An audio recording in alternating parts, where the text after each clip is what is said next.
is Padraic O'Reilly. He's a co-founder of CyberSaint Security, which works with pipelines and other critical infrastructure on cyber security. Thank you for joining me. I want to start with what Josh Campbell just mentioned a short time ago, my colleague. It reports that the hackers, they at least say that they are apolitical. Their motivation is financial, not political. Do you believe that? And if that is true, does that make the threat any less serious? No, the threat is serious. Anytime you have cyber to physical or IT to OT, it's getting very serious. And if it hits our critical supply and critical infrastructure, that's a very serious attack.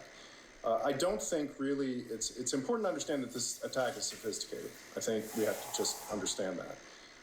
And the sophistication, ultimately, we're going to do the forensics and understand who was behind it. But, clearly you could maybe understand it at this point as almost a message type attack. So we have to begin to look at this as, the group that's acting, the threat actor, is maybe trying to send a message. We can arrest your critical infrastructure. We can stop operations, and that's a very serious thing.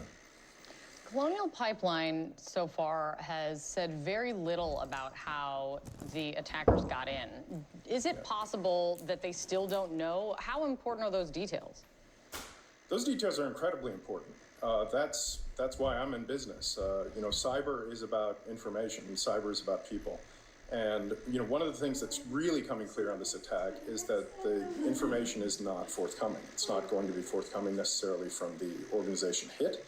It's not going to be forthcoming from the forensics. And part of what we do is risk management. And you can't do proper risk management unless you have information.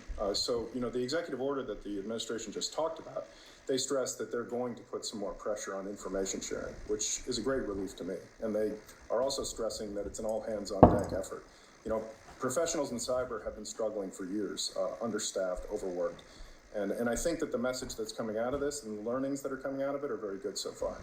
That's interesting. What is your biggest question this morning as we're still, learning more about this attack? I think my biggest question is, where we're going to go from here.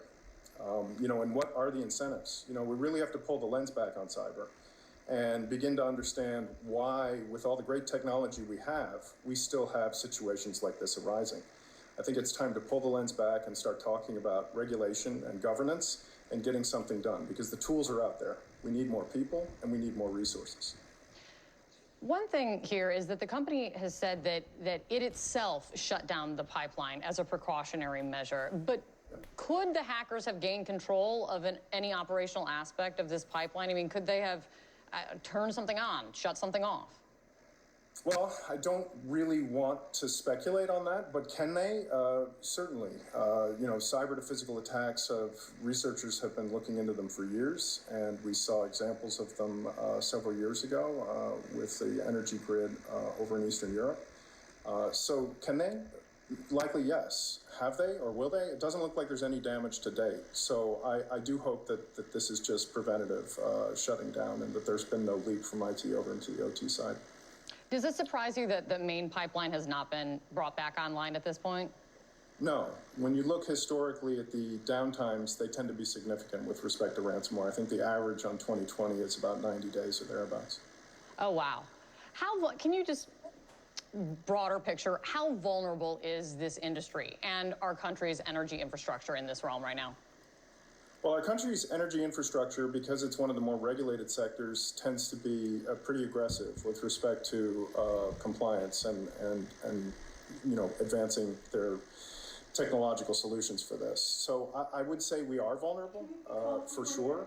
But the energy sector and the Department of Energy and CISA and the government, are actively working on information sharing, actively working on passing along information on attacks, and we just have to accelerate the process of hardening infrastructure. It just has to happen.